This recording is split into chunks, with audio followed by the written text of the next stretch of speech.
Assalamualaikum warahmatullahi wabarakatuh. Perkenalkan, nama saya Ade Ayu Puspita Sari dengan NIM 20638 dari Prodi Pendidikan Bahasa Indonesia kelas 2020B.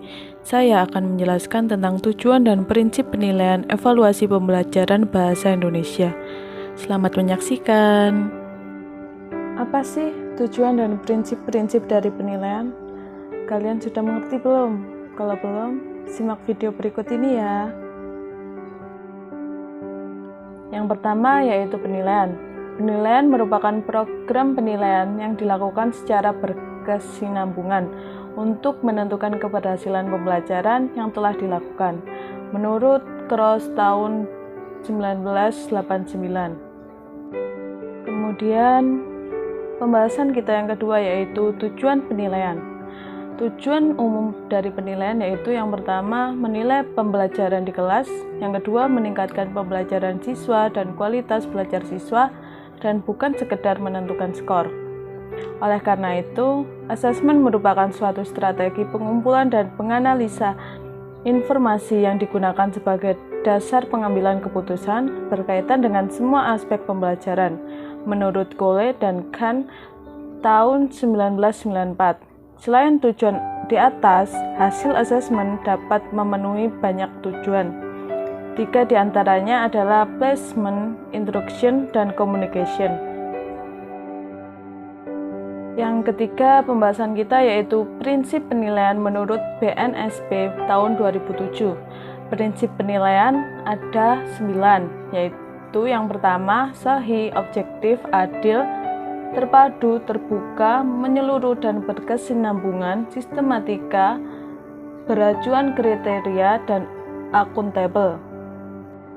Prinsip penilaian menurut BNSP yang pertama yaitu sahih, yaitu penilaian didasarkan pada data yang mencerminkan kemampuan yang diukur.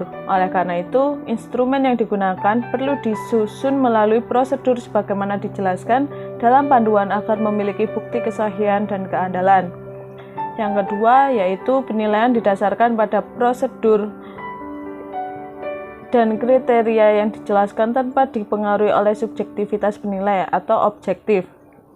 Oleh karena itu, dalam rangka meningkatkan objektivitas penilaian, pendidik menggunakan rubrik atau pedoman dalam memberikan skor terhadap jawaban peserta didik atas butir soal uraian dan tes praktik atau kinerja. Yang ketiga yaitu adil.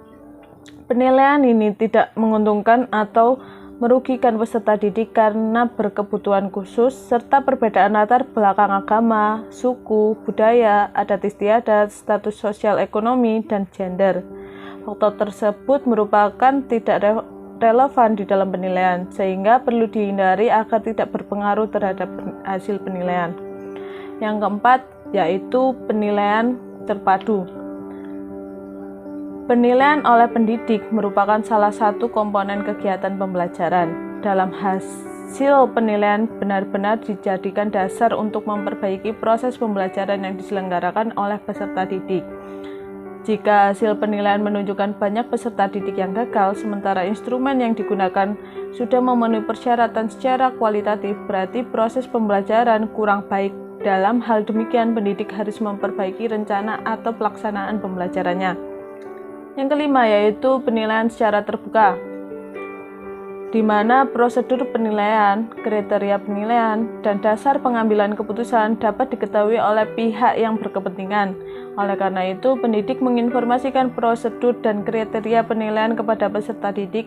Selain itu, pihak yang berkepentingan dapat mengakses prosedur dan kriteria penilaian serta dasar penilaian yang digunakan. Menurut Dr. Bambang Subaldi, MS. Yang keenam yaitu menyeluruh dan berkesinambungan. Penilaian ini mencakup semua aspek kompetisi dengan menggunakan berbagai teknik penilaian yang sesuai untuk memantau perkembangan kemampuan peserta didik. Oleh karena itu, penilaian bukan semata-mata untuk menilai prestasi peserta didik, melainkan harus mencakup semua aspek hasil belajar untuk tujuan pembimbingan dan pembinaan. Yang ketujuh yaitu sistematis. Penilaian ini dilakukan secara berencana dan bertahap dengan mengikuti langkah-langkah baku. Oleh karena itu, penilaian dirancang dan dilakukan dengan mengikuti prosedur dan prinsip-prinsip yang ditetapkan. Dalam penilaian kelas, misalnya guru mata pelajaran agama menyiapkan rencana penilaian bersamaan dengan menyusun silabus dan RPP. Yang kedelapan yaitu beracuan kriteria, yakni penilaian didasarkan pada ukuran pencapaian kompetensi yang ditetapkan. Oleh karena itu, instrumen penilaian disusun dengan merujuk pada kompetensi atau SKL, SK, dan KD. Selain itu, pengambilan keputusan didasarkan pada kriteria pencapaian yang telah ditetapkan. Yang ke-9 yaitu akuntabel.